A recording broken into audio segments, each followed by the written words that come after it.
you know what you're leaving behind?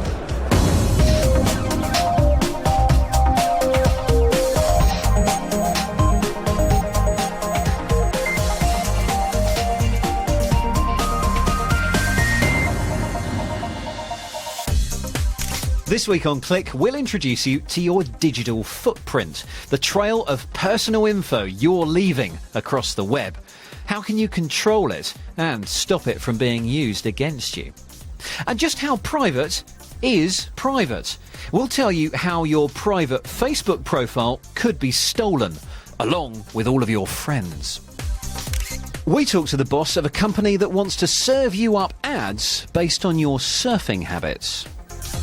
There's all that, plus the latest tech news and some more ace sites to surf in Webscape.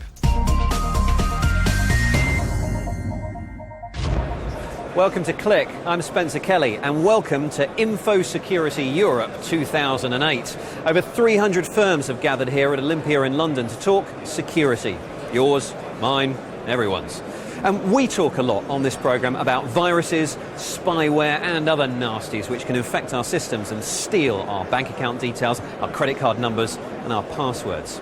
But there's other information that we voluntarily put on the web. And because we upload it, we might like to think that we have control over it. But actually, your digital footprints may be harder to manage than you'd think.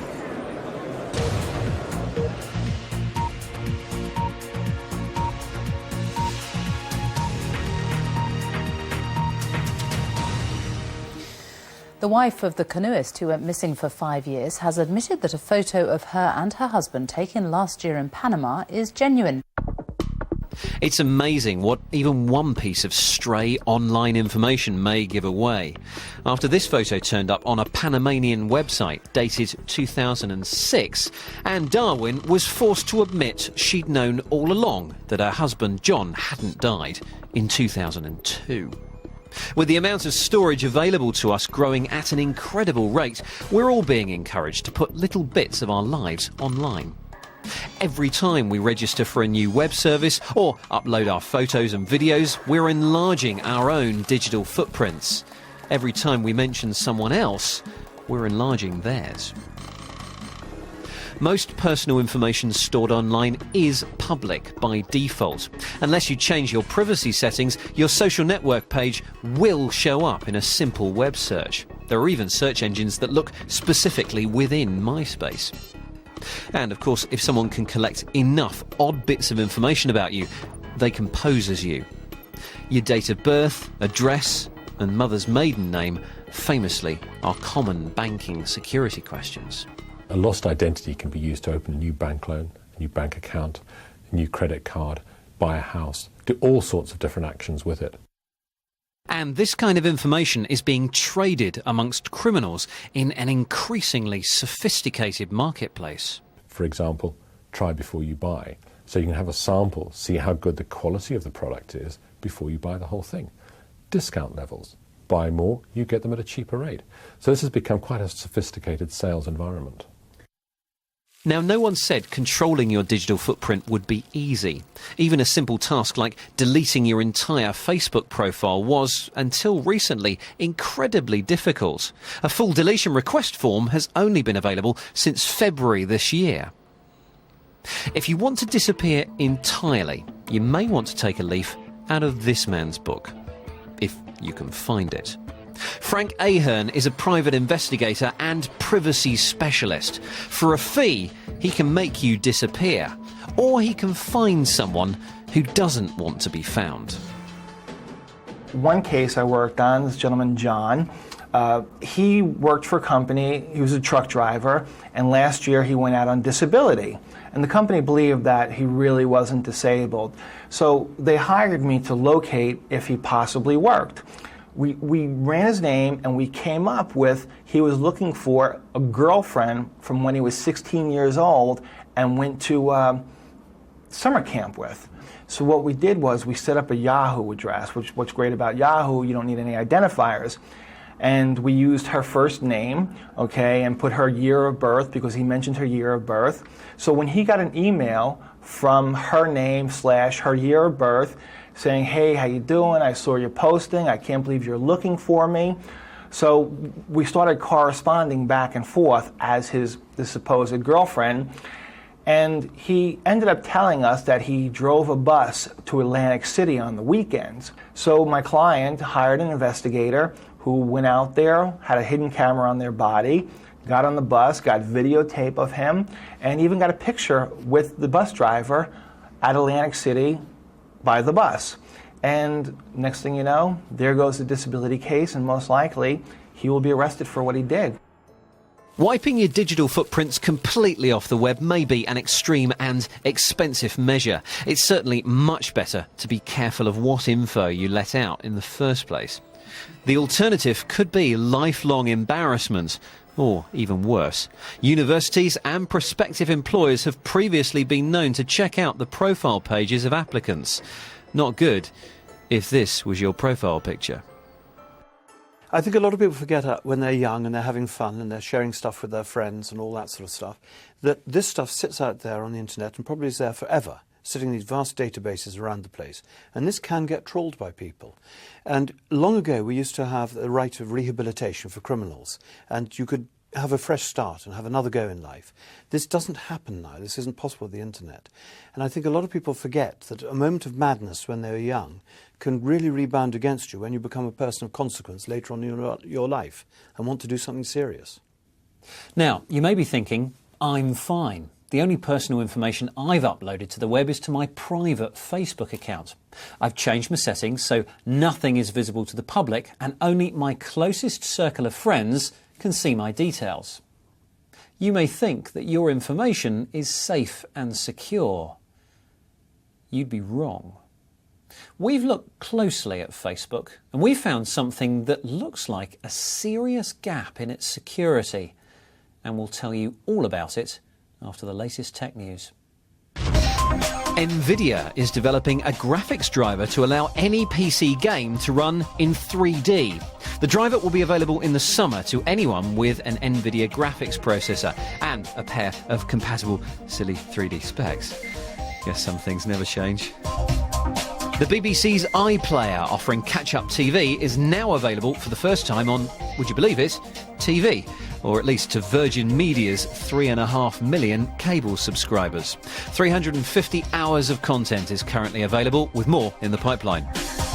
Finally, Canadian bureaucrats are so worried about their out-of-hours use of BlackBerries that their unions are calling for extra wages. The Public Service Alliance of Canada says if employers want their staff to be available 24/7, they have to pay for it. Negotiations are now in progress. Facebook is the darling of the moment, the social networking site that helps you stay in touch with friends, post photos and share fun games and quizzes. And if you want, you can keep your personal details private from the rest of the world. Or at least, that's the implication. But we've discovered a way to steal the personal details of you and all your Facebook friends without you knowing.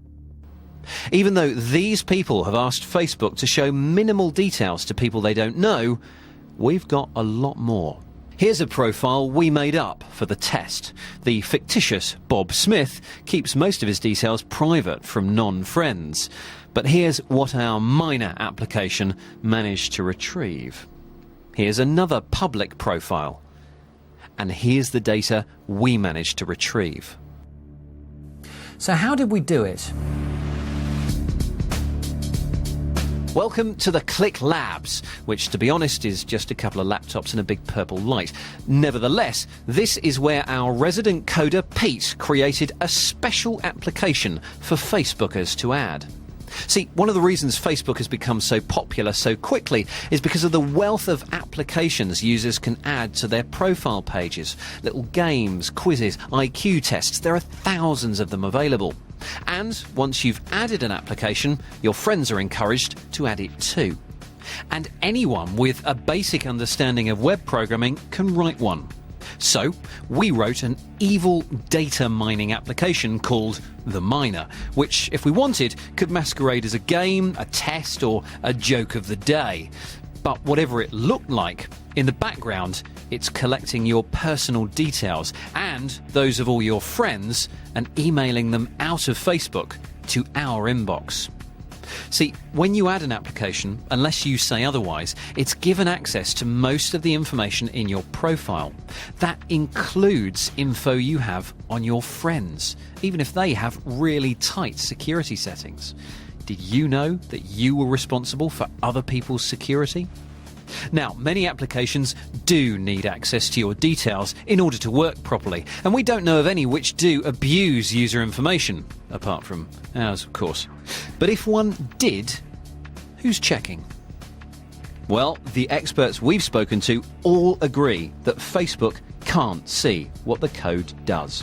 The applications are not stored in Facebook, they run elsewhere on the web. Paul Doherty is a security advisor to the British government. We asked him for his opinion on this apparent security problem. Legally, I think Facebook are okay. They have a statement which allows them to pass details to users, allows users to put details into the system, and from there, other users who develop applications to export the data from that. It's then a user's choice as to whether those applications function. That's their legal groundwork. That, I think, covers them.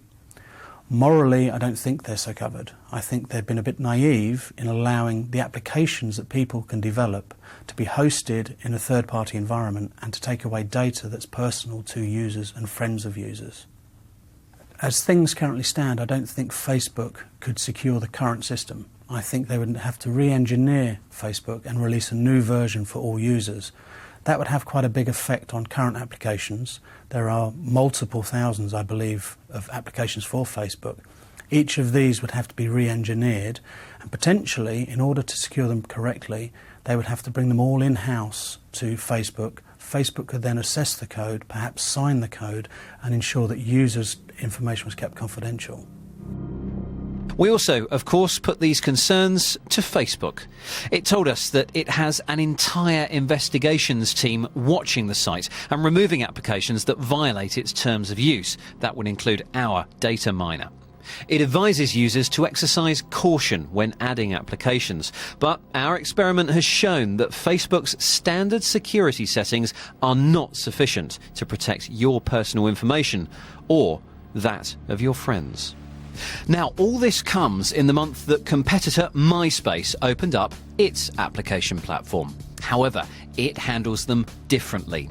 Here, all applications run on its own servers, so it can see what they're up to. It also manually checks all submissions and rechecks them if authors wish to change the code.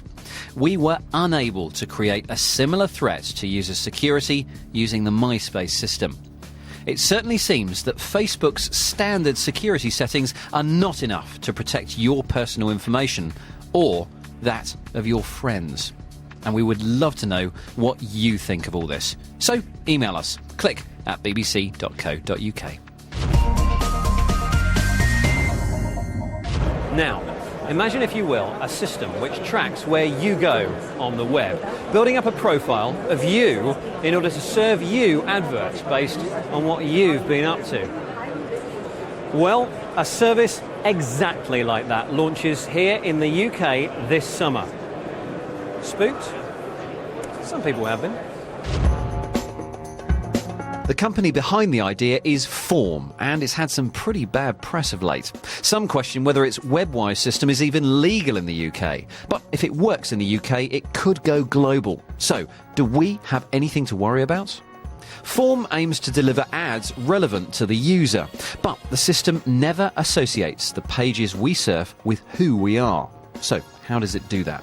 Well, the tracking hardware is installed with your ISP, which allocates your PC a random number.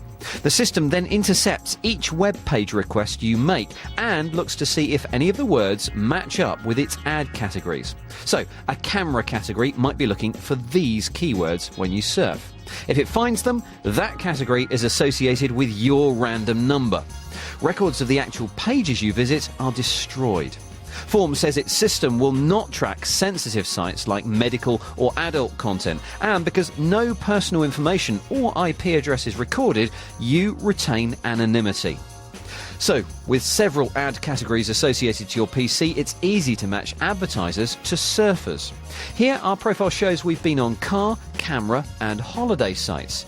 If we then visit a blog or newspaper site, ads based on the more product-orientated sites we've visited before are now served up.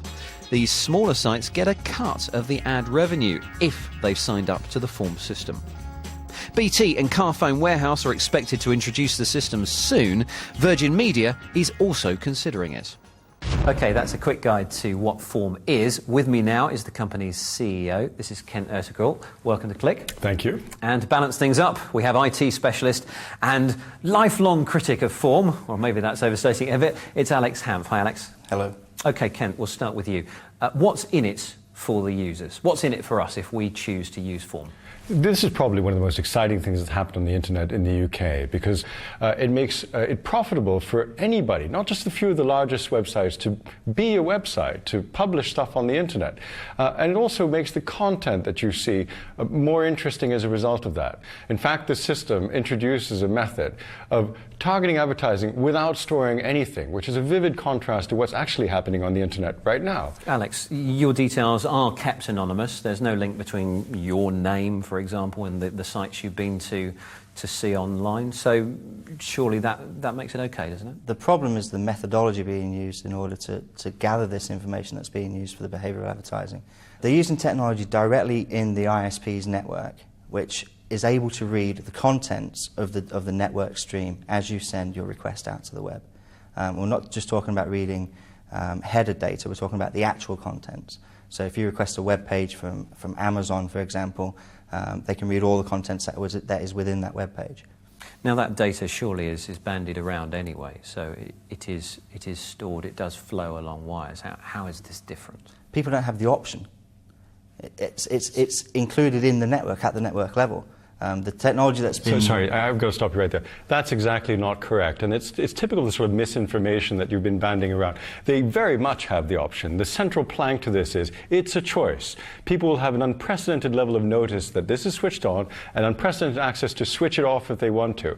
Repeating that people have the option is just scaremongering. Do you think that people understand that when they're browsing the web right now, everything they're doing is stored, and it's stored against an IP address, which is personally identifiable, and everything they search for is stored?